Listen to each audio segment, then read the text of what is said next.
Talagang hinihintay na ni Luana ang gagawing pakikipag-usap sa kanya ni Minerva. Kilalang-kilala niya ang kaisa-isang kapatid para ipagpabukas pa nito ang gagawing panita sa kanya. Pinapasok niya ang kapatid sa silid nang kumatok ito sa pinto. Katatapos lang ng party at nakauwi ng lahat ng panahon. Seryoso ang mukha ni Minerva. Hindi pinansin ang pag-aalok niya ng upuan. "You made me like a fool, Luana." Pagbungad na salita nito, ginawa mo akong parang tanga. All these years naglihim ka sa akin. Punong-puno ng hinanakitang tinig. Huwag kang magalit, Ate Minerva. Hindi ko gustong maglihim sa iyo. May dahilan ako. Natakot ako. Kung alam ko lang. Nasapo ang noo. Tuluyang umiyak. "Why, Luana? Why?" "Ate Minerva, I'm sorry." Nayakap niya ang kapatid. "No, Luana." Mula sa pagkakayakap ni Luana. "Tell me the truth. This time, please be honest with me." Pinahid muna ang luha bago tumitig sa kapatid. "Si Meryl ba ang dahilan ng paghihiwalay ninyo ni Aaron? Tell me please." Pakiusap nito. Matagal na katahimikan. Pagkuway marahang tumango si Luana. My God, muling tumulo ang luha ni Minerva. Nakayuko si Luana nang muling magsalita. I was 16 nang una kong makilala si Aaron. After 2 years, muli kaming nakita. Mahal ko siya kaya hindi ako tumutol ng alokin niya kung pakasal kami ng lihim. Intensyon kong sabihin sa kanya ang tungkol kay Meryl, pero naunahan ako ng takot. Kasal na kami nang matuklasan niya ang tungkol sa bata. At hindi mo man lang ipinagtapat sa akin ang lahat. Alam mong malaki ang magagawa ko para hindi kayo magkahiwalay ni Aaron. Wala ka sa tabi ko nang mangyari ang lahat ng iyon. Malungkot siyang sumulyap sa kapatid. Huli na rin para ikwento ko pang nangyari sa amin ni Aaron. But you're still in love with him. Malumanay ang tono ni Minerva. Hindi may tatago ang nararamdamang awa sa kapatid. Yes, pag-amin niya. Si Aaron ang first love ko at ang tanging lalaking minahal ko. Pwede ba kayong magkabalikan? Si Minerva. Umiling siya. Marami nang nangyari para magkabalikan pa kami ni Aaron. Hindi ba't ikaw na rin nagsabing hindi ako kailanman liligaya sa piling niya? Oo, pero hindi ko alam na. Please, Ate Minerva, ipagpaliban muna natin ang usapang ito. Inaantok na ako. Maaga pa kaming aalis bukas ni Meryl. No, hindi kayo aalis bukas ni Meryl. Marami pa tayong pag-uusapan. Tinungo na ni Minerva ang pinto. Marahang isinara yun. Hindi na naman dalawin ang antok si Luana ng gabi ngayon. Nagsasalimbayan sa kanyang gunita ang mga alaala ng muli nilang pagtatagpo ni Aaron makalipas ang 2 taong di nila pagkikita simula nang una niyang makilala ito sa Pangasinan. Ang muli nilang pagtatagpo humantong sa lihim na pagpapakasal. Summer vacation din noon nang umuwi siya ng Makati galing Baguio. Kakatuwa nga dahil kung nagmamadali ang mga taga Maynila paakyat ng Baguio, siya na may nagkukumahog para magstay sa Dasmariñas Village. Iyon ang ginagawa niya tuwing bakasyon sa eskwela simula nang magdesisyon siyang sa UP Baguio gugulin ang 4 na taon sa kolehiyo. May malaking dahilan ng pananatili niya o para na rin pagtatago sa rest house nila sa lugar na kung tawagin ay Summer Capital of the Philippines. Wala na siyang balak na magbakasyon ngayong taong ito.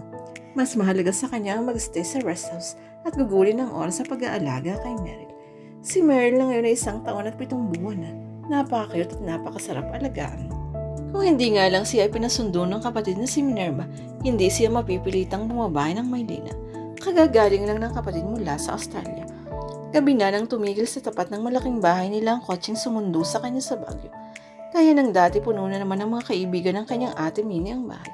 May kasayahan na namang nagaganap sa madalas mangyari tuwing uuwi ito ng Pilipinas.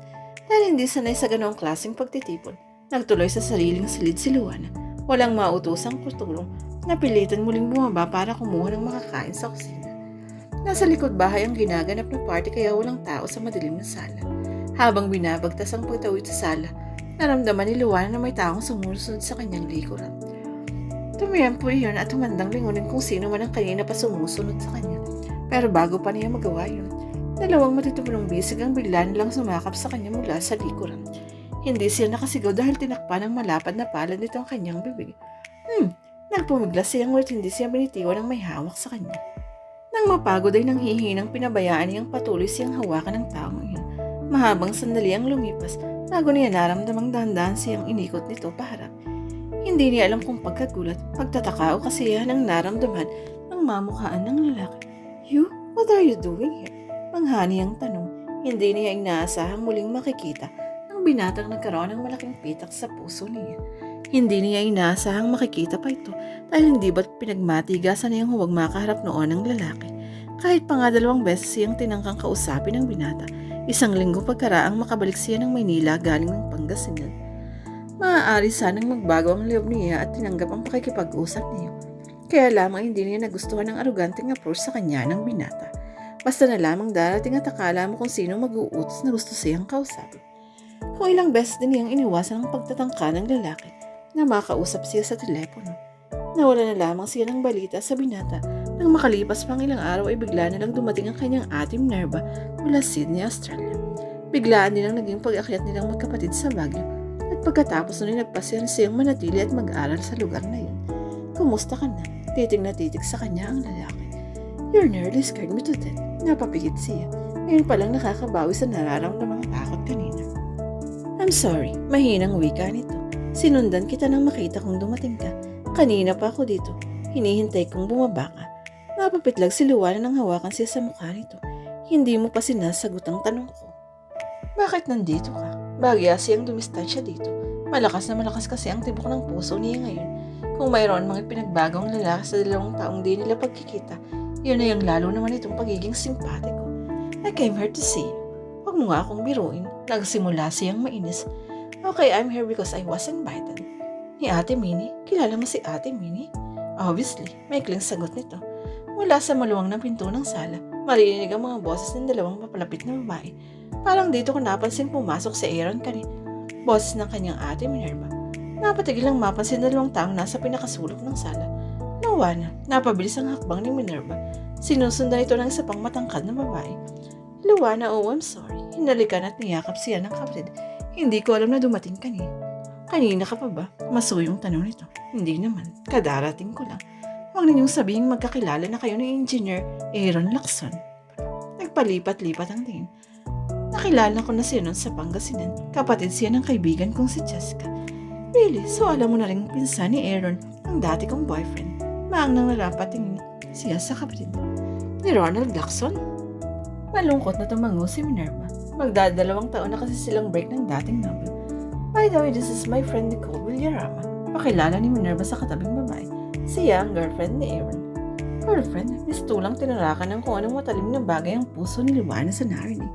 Sa kanya nakatutok ang mga mata ni Aaron nang mag-angat siya ng tingin dito. Glad to meet you, Luana. Walang kangiting-ngiting wika ni Nicole.